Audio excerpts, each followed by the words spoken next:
Hello everyone, welcome back to the channel. Finance bill 2026 की PDF file available हो चुकी है आप लोगों को और ये 232 पेजेस का है टोटल। आप इसको स्टडी कर सकते हैं।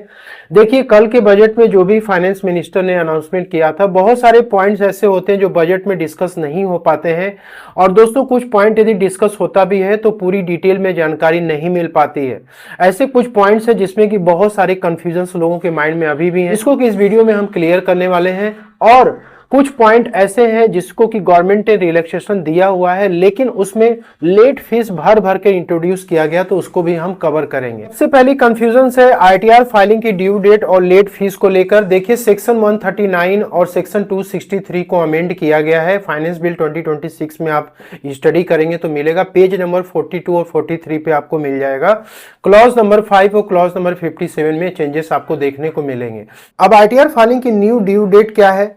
बजट में बोला गया कि 31 जुलाई से इंक्रीज करके 31 अगस्त किया गया, लेकिन ये किसके लिए किया गया है ये भी इंपॉर्टेंट है आपके लिए जानना। देखिए, ऐसे लोग जो कि बिजनेस और प्रोफेशंस में इन्वॉल्व हैं, उनके ऊपर ऑडिट एप्लीकेबल नहीं है।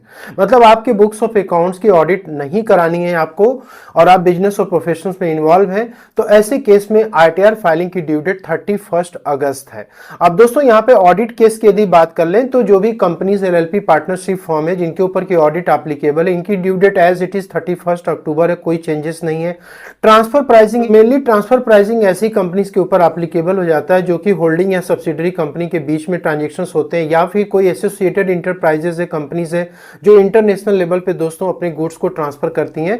तो ऐसे लोगों के लिए 30 नवंबर पहले से ही चला रहा है, इसमें कोई चेंजेस नहीं है। अब यहाँ पे ऐसे लोग भी हैं जिनके ऊपर की ऑडिट एप्लीकेबल नहीं है, लाइक सैलरीड पर्सन, पेंशनर्स, या फिर जिनकी हाउस प्रॉपर्टी से इनकम है, long term short term capital gain है, ठीक है, लेकिन इनकी बिजनेस और प्रोफेशन से इनकम नहीं है। कंफ्यूजन यहीं पे लोगों को हो रही है कि नॉन ऑडिट केस का मतलब हो गया है सभी प्रकार के एसएससी के लिए ड्यू डेट 31 अगस्त की गई, लेकिन दोस्तों ऐसा नहीं है। यदि आपकी सैलरी से इनकम है, बिजनेस प्रोफेशन से इनकम नहीं है, तो उस केस में 31 जुलाई ही ड्यू डेट रहने वाली है, 31 अगस्त नहीं होगा। सेकेंड, यहाँ पे है रिवाइज्ड आईटीआर के लिए कंफ्यूजन।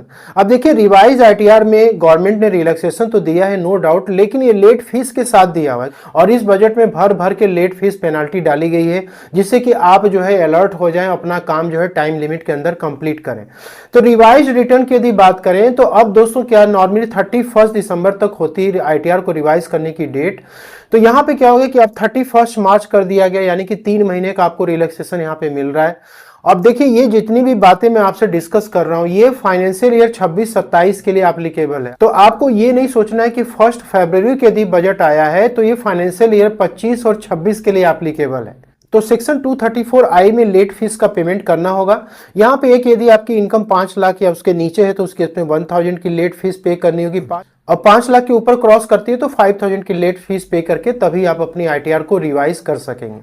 मेक श्योर करें कि ये जो ड्यू डेट एक्सटेंड की गई है, ये बिलेटेड आईटीआर की ड्यू डेट नहीं है दोस्तों, ये आपको ध्यान रखना है। बिलेटेड आईटीआर की जो लास्ट डेट है वो 31 दिसंबर ही है, उसमें कोई चेंजेस नहीं किया गया है। अब आपने यदि अपनी ओरिजिनल आईटीआर ड्यू डेट के पहले फाइल कर दी, लाइक 31 अगस्त के पहले, और आप उसको रिवाइज करो फरवरी या मार्च में, तो भी आपको लेट फीस का पेमेंट करना होगा, ठीक है। और यहाँ पे दोस्तों अब थर्ड यहाँ पे जो पॉइंट है वो है ऐसे लोग जिनके ऊपर की ऑडिट एप्लीकेबल है। देखिए, ये इंपॉर्टेंट पॉइंट है, इसमें गवर्नमेंट ने इस बार बजट में पेनाल्टी भर भर के डाली हुई है और इसके लिए इनकम टैक्स एक्ट 2025 में जो सेक्शन है 428 में इसको कवर किया गया है, इसका क्लॉज 83 है, ठीक है। अब यहाँ पे क्या है कि आपके ऊपर यदि ऑडिट एप्लीकेबल है और आप अपने बुक्स ऑफ अकाउंट के ऑडिट किसी सीए से आप नहीं कराते हैं, तो उस केस में 1 मंथ का यदि डिले होगा तो 75,000 की यहाँ पे फीस पे करनी होगी। यदि 1 मंथ से ज्यादा का डिले होता है तो उस केस में 1,50,000 का लेट फीस पे करना होगा। इसके बाद ये कि आपने ऑडिट तो करा ली, लेकिन जो ऑडिट रिपोर्ट है उसको सबमिट नहीं किया गया, तो इसके लिए भी लेट फीस यहाँ पे लगा दी गई है, जिसको कि टार बोलते हैं, यानी कि टैक्स ऑडिट रिपोर्ट। यहाँ पर भी यदि 1 मंथ की डिले होगी तो 50,000 की फीस पे करनी होगी। 1 मंथ से ज्यादा यदि डिले होता है तो 1 लाख की लेट फीस पे करके तभी आप टार को सबमिट कर पाएंगे। नेक्स्ट यहाँ पे क्रिप्टो यानी कि वर्चुअल डिजिटल एसेट्स के लिए पेनाल्टीज का प्रोविजन इसमें इंट्रोड्यूस किया गया है। नॉर्मली देखिए, आईटीआर जब फाइलिंग की लास्ट डेट कंप्लीट होने वाली होती है तो उस समय इनकम टैक्स डिपार्टमेंट की तरफ से लोगों को नोटिसेस रिसीव होते हैं। जनरली यहाँ पे ई कंपेन की नोटिस जो है लोगों को मिलती है कि भाई आपने क्रिप्टो में ट्रांजेक्शन की है, हाई वैल्यू की ट्रांजेक्शन की, जबकि आपने आईटीआर में कोई रिपोर्टिंग नहीं की हुई है। अब दोस्तों ये जनरली क्या होता है, कई बार आपके AIS TIS 26AS में ये क्रिप्टो के ट्रांजेक्शंस नहीं दिखते हैं, फिर भी इनकम टैक्स डिपार्टमेंट को डेटा फॉरेन सोर्सेज से मिलता है और उसमें आपको नोटिसेस मिल जाती हैं। अब यहाँ पे जो रिपोर्टिंग एंटिटीज हैं, जिस प्लेटफॉर्म से आपने क्रिप्टो में ट्रांजेक्शंस किया हुआ है, उन रिपोर्टिंग एंटिटीज को अब मैंडेटरी कर दिया गया है कि आपको उस पर्टिकुलर पर्सन के पैन के अगेंस्ट में सारे ट्रांजेक्शंस रिपोर्ट करने हैं। यदि टीडीएस का प्रोविजन एप्लीकेबल होता है तो आपको टीडीएस भी डिडक्ट करना है। और नॉर्मली आईटीआर में 30% के रेट से टैक्सेबल होता है क्रिप्टो के जो भी इनकम होते हैं। तो यहाँ पे कि यदि ये रिपोर्टिंग एंटिटीज यदि कोई भी स्टेटमेंट इनकम टैक्स डिपार्टमेंट को नहीं देती हैं तो उस केस में 200 रुपीज पर डे की पेनाल्टी इनके ऊपर लगाई जाएगी। इसके बाद ये कि यदि उन्होंने इन्फॉर्मेशन तो सबमिट करा लेकिन इनएक्यूरेट इन्फॉर्मेशन यदि दे रही है तो 50,000 रुपीज की पेनाल्टी लगाई जाएगी। अब क्रिप्टो ट्रांजेक्शन पे जो टीडीएस एप्लीकेबल है 1% का, यदि रिपोर्टिंग एंटिटीज टीडीएस डिडक्ट नहीं करती है, फेल कर जाती है, तो ऐसे केस में भी यहां पर इम्प्रिजनमेंट यानी कि जेल तक की भी यहां पे सजा हो सकती है। इम्प्रिजनमेंट जो होगा वो 6 मंथ से लेकर 2 ईयर्स तक, डिपेंडिंग अपॉन दी अमाउंट, जो भी टीडीएस के अमाउंट है जो कि इस रिपोर्टिंग एंटिटी ने डिफॉल्ट किया हुआ है। यहाँ पे अब black money and foreign asset reporting के लिए बहुत ही इंपॉर्टेंट चेंजेस यहाँ पे लाया गया है इस बजट में। और देखिए स्मॉल टैक्स पेयर्स जो हैं उनके लिए बहुत बड़ी रिलीफ भी यहाँ पर दी गई है इस बजट में। तो पहले ये होता था कि यदि आप शेड्यूल फॉरेन एसेट्स को आप अपडेट नहीं करते थे अपने आईटीआर में तो उस केस में बाद में पकड़े जाने पे दोस्तों 10 लाख तक की पेनल्टी एप्लीकेबल थी। लेकिन इस बजट 2026 में जो स्मॉल टैक्स पेयर हैं उनको एक बड़ा रिलीफ यहाँ पे दिया गया है ब्लैक मनी एक्ट के तहत कि यदि आपकी टोटल जो है इनकम 20 लाख रुपए के अंदर में है तो उस केस में यदि आप फॉरेन शेड्यूल्स को अपडेट नहीं भी करते हैं तो भी कोई प्रॉब्लम नहीं होगी, कोई भी पेनाल्टी या प्रोसिक्यूशन आपके ऊपर एप्लीकेबल नहीं होगा। और ये जो रूल है वो 1 अक्टूबर 2024 से एप्लीकेबल कर दिया गया है। मतलब भले ही बजट में इसको इंट्रोड्यूस किया गया लेकिन इसका रिट्रोस्पेक्टिव इफेक्ट आपको देखने को मिलेगा।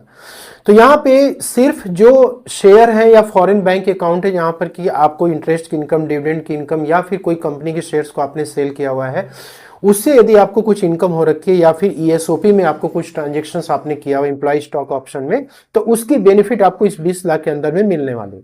लेकिन यदि कोई इमूवेबल प्रॉपर्टी है जिसको कि आपने बाय कर रखा है फॉरेन कंट्री से रेंटल इनकम हो रही है तो उसके ऊपर ये एप्लीकेबल नहीं है। अब टीडीएस और टीसीएस से रिलेटेड जो भी प्रोसिक्यूशंस के प्रोविजंस थे उसको रेशनलाइज किया गया है इस पर्टिकुलर बिल में।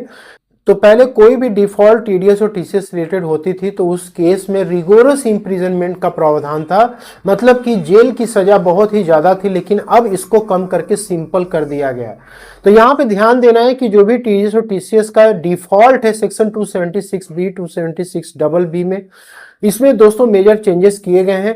तो यहाँ पे देखिए कि यदि जो डिफॉल्ट है टीडीएस टीसीएस का 50 लाख रुपीज से यदि ज्यादा का है तो उस केस में सिर्फ 2 साल तक का ही सजा होगा। 10 लाख से लेकर 50 लाख के बीच में यदि डिफॉल्ट होती है तो उस केस में 6 मंथ्स का सजा है। और 10 लाख के अंदर यदि डिफॉल्ट किया जाता है तो सिर्फ फाइन यहाँ पे गवर्नमेंट चार्ज करेगी। अब यहाँ पे कि लोअर टीडीएस डिडक्शन सर्टिफिकेट जो बहुत सारे लोग अप्लाई करते थे और उनको नील या लोअर टीडीएस डिडक्शन की सर्टिफिकेट जब मिल जाती थी तो उनका जो टीडीएस होता था वो नहीं कटता था या लोअर रेट से कटता था।